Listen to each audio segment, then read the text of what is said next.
전광훈 목사가 집권 여당을 상대로 공천권 폐지하라고 했습니다. 김기현 대표는 그 입 다물라라고 했습니다. 당이 이렇게 시끄러운데 대통령 참모 40명 차출설까지 나오고 있습니다. 관련 얘기 조경태 국민의힘 의원과 함께 나누겠습니다. 의원님 안녕하세요. 네, 안녕하세요. 예, 반갑습니다, 의원님. 서울 장위동의 그 사랑제일교회 전광훈 목사가요. 국민의당 공천권 폐지하면 신당 창당 보류할 수도 있다 그런 말 했습니다. 왜 이런 말 할까요? 글쎄요, 그분은 지금 우리 당 당원도 아니시고요. 그러니까요. 아마 현재 그 국민혁명당에서 다시 자유통일당의 당적을 갖고 있는 분으로 알고 있거든요. 예. 그 나무당에 계시면서 뭐 창당하냐 안 하냐는 게 상당히 코미디 같고요. 예. 또 이분은 보면은 창당 전문 정당인 것 같아요. 이때까지 당을 4번이나 창당했거든요. 예. 그래서 뭐 우리 당하고는 전혀 관계 없는 분이기 때문에 예. 뭐 굳이 이분에 대해서 뭐 이렇게 왈가왈부 할 필요가 있겠나 이런 생각을 합니다. 예. 그러니까는 지금 남의 다른 당적을 갖고 계신 분이 또 뭐 신당 창당하다 그 말도 좀 이상하다 이런 말씀이신 거네요. 본인이 지금 당적을 가지고 있는 분이고 자유통일당이라고요. 예. 2020년도에 그 당을 만들어 가지고 예. 아마 그때 당시에 후보도 내고 그랬을 겁니다. 그 당시에. 예. 그래서 나무당에 있는 분이 창당하니 많이 이미 창당된 정당에 몸을 담고 계시는 분 아닌가요? 예. 제가 알기로는 그렇게 알고 있는데. 예. 그래서 좀 이렇게 하시는 것은 조금 과하다 이런 생각을 합니다. 전 목사와 같이 뜻을 함께하고 있는 많은 분들이 현재 국민의힘 당적을 갖고 계셔서 그러진 않을까 이런 생각을 하고 있는데, 자, 국민의힘 내부에서 전광훈 목사가 차지하는 위치는 어느 정도라고 보세요, 의원님은? 글쎄요, 뭐 말씀드렸던 대로 지난번에 2020년도에 창당해서 예. 총선 후보자들 내고 했지만은 아주 득표율이 미비하지 않습니까? 예. 그래서 당시에 뭐 비례대표 한 석도 얻지 못했지 않습니까? 예. 그 정도 수준 아닌가 싶은데요. 예. 혹시 이제는 국민의힘에 대한 지지가 많이 떨어져서 극단적 보수 세력조차 무시할 수 없을 정도가 돼서 그런 어떤 위기감을 가지고 있는 거를 좀 생각을 해서 저렇게 나오는 건 아닐까요? 뭐 사실은 그도 말씀드리지만 전광훈 그분께서는 예. 자기 당을 가지고 있고요. 예. 자유통일당. 예. 또 총선도 그 당시에 후보도 내고. 예. 뭐 이런 어떤 전적이 있기 때문에 그 당시에 또 그쪽의 득표율을 보면은 아주 미비하지 않습니까? 예, 그래서 저는 딱 그 정도 수준이 아닌가. 예. 어디든지 같은 데면 뭐 이런 양극단들은 존재할 수밖에 없기 때문에.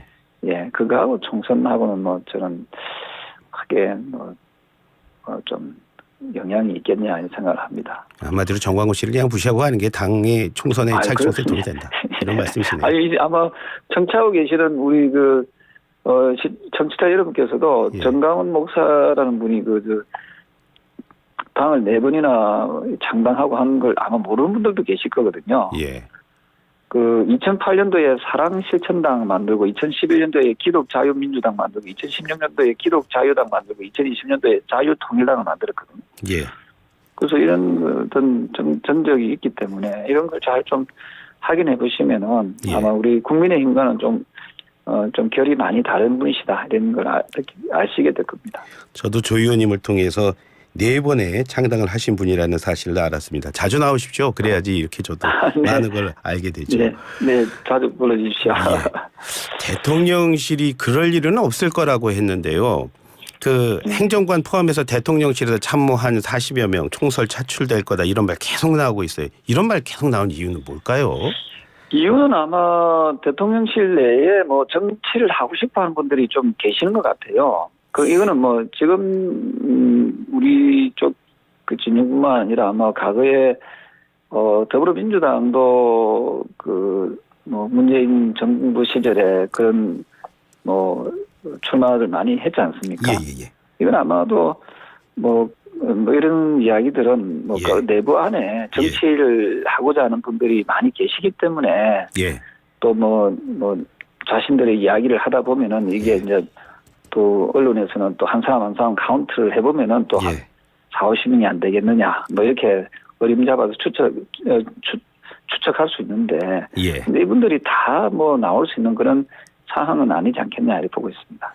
아, 그러니까 대통령실에서 이번 총선에 나오고자 하시는 분들의 저희들이 뭐 시쳇말로 무슨 자가 발전이다 이렇게 보시는 거네요. 네네. 아니 뭐 자기들은 하고 싶어 하겠죠. 그리고 또 약간의 가까운 언론에다가 뭐 나는 나오셨다 이런 의지를 밝히는 사람도 있을 수 있고요. 예. 뭐 이래저래 뭐 하다 보면 한 3, 40명 또는 4, 50명으로 이렇게 할 수 있는데 그분들이 뭐 다 공천 받아서 나온다는 것은 현실적으로 불가능하다 이렇게 보고 있거든요. 예. 네네. 그 의원님 개인적인 의견을 묻고 싶은데요. 그분들이 나오시는 게 당에 도움이 될까요? 아니면 뭐 어떻게 보세요? 안 나오시는 게 좀 글쎄요, 도와주는 걸까요? 이분들이 뭐 스스로들이 자유의지이긴 한데 예. 지금 윤 대통령께서 좀 지지율이 좀 그렇게 높은 편이 아니기 때문에 예. 아마도 지금 상황에서는 또 계속 이 대통령실에서 계속 역할을 하고 싶어 하는 또 마음을 또 선회하는 경우도 있지 않겠나 예, 이렇게 보거든요. 왜냐하면요. 예. 이 현실 정치라는 것은 녹록하지 않지 않습니까? 예. 예, 지금 수도권 같은 경우에 우리 국민의힘의 공천을 받는다 하더라도 예. 100% 당선 가능성이 있겠느냐 예. 했을 때 당선 가능성이 없다라면 아마 안 넣을 거예요, 그분들이. 예. 예, 그렇지 않겠습니까? 예. 그 자기 하고 있는 좀 직장을 버리고 나올 만큼의 어떤 그런 용기가 과연 있을까? 예. 그 쉽지 않거든요. 그런 결정을 하니. 사실 당 입장에서는 좋은 분들이 수도권에 많이 나와주면 참 좋지만. 예. 이게 당선 가능성이 높아야 땐 하는 얘기고요. 예. 지금처럼 상당히 당이 어려운 상황에서는 아마 상당한 고민을 하지 않겠나 이렇게 보고 있습니다. 근데 말씀하신 대로 대통령실에 계신 분들은 그래도 정치권에 계셨던 분들이니까 뭐 그럴 수 있다 보지만 또 네네. 지금 많이 얘기 나오는 게 뭐 전현직 검사 출신들 한 50여 명 공천할 거다 이런 소문도 있는데 그 가능성이 있다고 보세요? 저는 지금 말씀드렸던 대로 그렇게 이분들이 환경이 좋다면은 예. 덤벼들겠지만은 지금 환경이 매우 열악하지 않습니까? 예. 이런 상황에서는 아마 굉장히 주춤하고 있을 거라고 생각을 하거든요. 예. 그리고 현실적으로 저는 이 지금 말씀했던 그런 부분이 상당히 무리한 예. 어떤 추측이다 이렇게 보고 있습니다. 예. 혹시 그분들이 공천하는 순간 당선 가능성이 높은 뭐 영남 지역 이런 쪽에서 지금 현재 계신 분들과 경쟁을 하진 않을까요? 글쎄요, 지금 영남 지역 하면은 이제 크게 두 갈래거든요. 예. 대구 경북과 부산 경남 울산인데 불경과 대구 TK거든요. 예. 근데 TK 쪽은 약간 아직까지 우리 당 여건이 좋지만 대구 불경은 조금 진짜 뚜껑을 열어봐야 될 정도로 좀 어려운 지역들이 또 많이 생기고 있거든요. 예. 최근에 울산의 그 보궐선거에서 기초의원 선거이긴 하지만 소선거구였거든요. 예. 그래서 더불어민주당이 신성을 하지 않았습니까? 예. 예, 그래서 더 이상 불경이라 해가지고 공천만 받으면 될 수 있다는 그건 착각이지요. 지금은 상당히 노력해도 상당히 좀 비등한 경기로 갈 수밖에 없는 흐름이 좀 그렇기 때문에 아마 불경의 그냥 낙하산식의 과거식의 방식은 통하기가 좀 어려운 상황입니다, 사실은. 예. 울산 말씀하신 거는 교육감 선거 말씀하신 건가요? 아닙니다. 기초의원 선거였습니다. 기초의원 선거 교육감 선거에서도 크게 졌지 않습니까? 그러니까요. 예. 그 기초의원 선거에서도 이번에 보궐선거가 하나 발생했거든요. 예. 거기에 1대1 구도였는데 더불어민주당이 이번에 울산에서 울산의 강남이라고 하는 지역인데 거기서 민주당이 뺏긴 것은 상당히 좀 충격적이다 이렇게 보고 있거든요. 예. 조금 전에 우리 김용민 아나운서가 이따 가가지고요. 제가 이 질문 또 안 드릴 수가 없네요. 최근에 김건희 여사가 대외 행보가 굉장히 많다 이런 소식을 전해주셨는데 너무 바쁜 게 도움이 될까요? 어떻게 보세요? 글쎄요, 지금, 여러 좀 기관이나 예. 단체에서 초청을 많이 하고 있는 걸로 알고 있고요. 예. 특히 5월 달에는 이 행사가 너무 많이 있는 것 같거든요. 예. 최근에 강기정 강주광역시장도 강주 비엔날레에 김건희 여사를 초청한 것도 있고요. 예. 그래서 이래저래 보면은 또 어디는 가고 어디는 안 갈 수도 없고. 예. 그래서 영부인으로서 이 좀 최소한의 어떤 대외 행사를 할 수밖에 없는 예. 그런 상황인 것 같아요. 예. 이거는 역대 영부인들께서 다 그렇게 하셨던 예. 부분이고 이런 부분을 가지고 조금 일부 언론이나 또는 야당에서 이 비판하는 것은 좋은 모습은 아니다 이렇게 보고 있습니다. 조금 전에 인터넷 언론 이렇게 올라온 거 이렇게 보니까는 오전에 대통령 국무회의 모두 발언 없었으면은 오늘 역시 대통령 영부인에게 묻혔을 거다 이런 댓글이 하나 있긴 있더라고요. 그렇게 된다면 대통령이 더 이렇게 활발한 외부 활동을 하면은 되는 거 아닌가 이런 생각도 어떻습니까? 대통령이 사실은 아시다시피 직무 수행함에 있어 가지고 아주 많이 아마 하고 있을 겁니다. 그렇죠. 그래서 그걸 이제 대신해서 업무를 또 행사나 이런 데 가서 업무를 봐주는 건데. 예.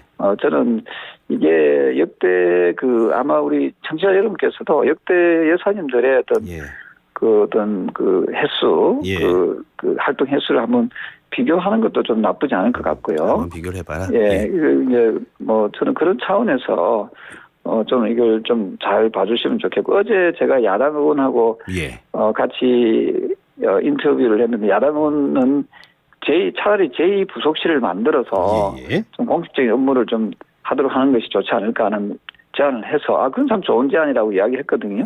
과거에는 사실은 1부속실도 있었지만 제2부속실이 있었지 않습니까? 그렇죠. 문재인 정부 시절까지만 해도요. 저는 이걸 좀 더 공론화하고 공식화해서 영부인의 활동을 좀 더 공식화하는 것도 한 가지 방법이 아닌가 이런 생각을 합니다. 인사 얘기가 나와서요. 그동안 공석이었던 의전 비서관에요. 김승희 선임 행정관이 임명이 됐습니다. 본인에게는 승진 인사가 되겠지만 자, 말이 많습니다. 조 의원님은 이번 인사는 어떻게 보셨어요? 그러니까 이제 한 가지 좀 믿게 보이면 끝까지 미워 보이는 게 또 인간사 아닙니까? 그래서 야당에서는 자꾸 이것도 싫고 저것도 싫고 이렇게 느끼지겠지만 사실은 인사를 할 때 특히 정무직 인사는 어떤 코드가 맞는 사람을 주로 많이 하지 않습니까? 과거 야당에서도 보면은 문재인 정부나 노무현 정부 때 보면 코드 인사를 해가지고 자기하고 이게 잘 맞는 사람이 인사가 될지 시험치가 들어온 건 아니거든요.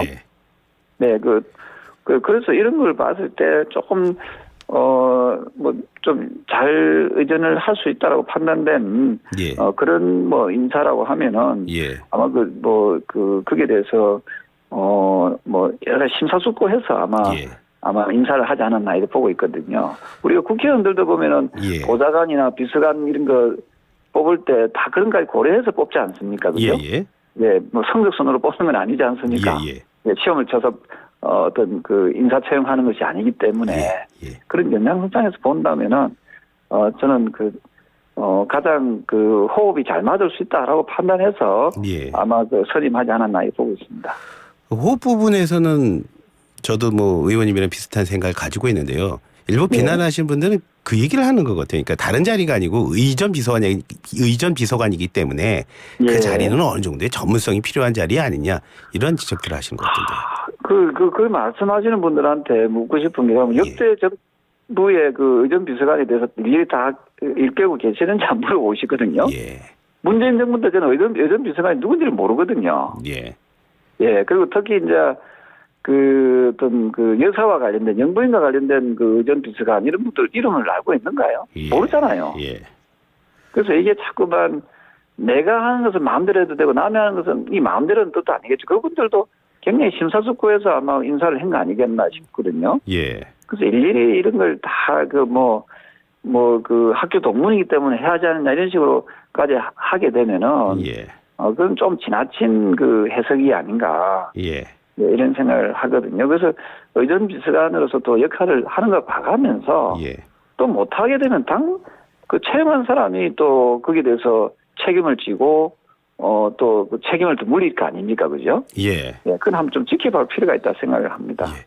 조 의원님 나오셔서요. 이 말씀 꼭 좀 질문을 좀 드리고 싶었어요. 최근에 전세 사기 피해자 극단적 선택을 하는 네네. 경우도 많고 막 이렇지 않습니까? 그렇습니다. 아, 그런데 이게 그분들의 얘기가 경매 절차만이라도 좀 중단을 해달라고 요청을 하고 있는데 국회에서는 어떻게 좀 도울 방법이 없을까요?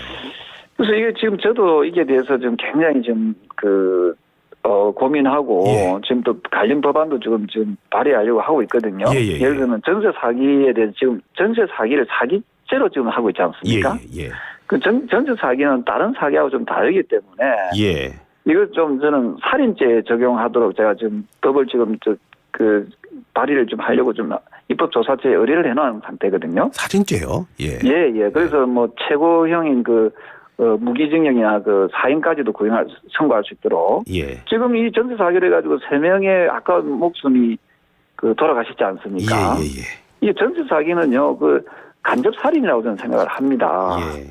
그래서 이걸 갖다 그냥 단순히 사기 사건으로만 치부해서는 안 된다. 예. 하는 생각을 하거든요. 예. 그래서 이거는 살인죄에 준하는 중벌, 아주 엄한 벌을 저는 가해야 된다 보고 있고요. 예. 지금 이제 방금 일어난 이 문제에 대해서는 어떻게 할 것인가라는 예. 고민을 저는 다각도로 하고 있고요. 조만간에 예. 국토부하고 또 관련 부처에 업무를 보고를 받고요. 예. 정말 이분들이 좀 현실적으로 그리고 예. 사실은 이 전세 사기가 여기뿐만 아니라 전국적으로 많이 일어나고 있었던 내용이거든요. 예. 그렇죠. 그래서 또 형평성이라는 부분에 있어서 예. 또 현실적인 문제. 왜냐하면 이걸 정부가 어느 정도 재원을 더 확보해야 될지 예. 이런 부분까지 현실적인 부분까지 감안을 해가지고 저희들이 이 문제는 제가 이게 좀 더 좀 비중 있게 의견 활동함에 있어서 좀 다루도록 좀 다루고 있거든요. 예. 그래서 말씀 주신 대로 경매 절차라도 중단할 수 있는지 예. 이 부분도 저희들 지금 관계 기관에 한번 좀 문의를 하고 예. 제가 피해자 대책위원회 쪽하고도 예. 한번 긴밀히 좀 논의할 수 있도록 노력해 보겠습니다. 말씀하셨으니까 기대해봐도 되겠죠? 네, 제가 이 부분은 오늘 이 방송 이후에 예. 피해자 대책위원회하고도 좀 접촉을 하고 예. 또 관계 기관들하고도 현실적으로 어떤 부분에서 문제가 있는지 예. 사실 정치라는 것은 이런 부분에 대해서 좀 더 적극적으로 조정하고 예. 또 우리 서민들에게 조금이라도 희망을 줄 수 있는 그런 예. 부분으로 이어나가는 게 저는 정치 아닌가 보고 있습니다. 오늘 말씀 고맙습니다. 네네네. 예. 지금까지 조경태 국민의힘 의원이었습니다.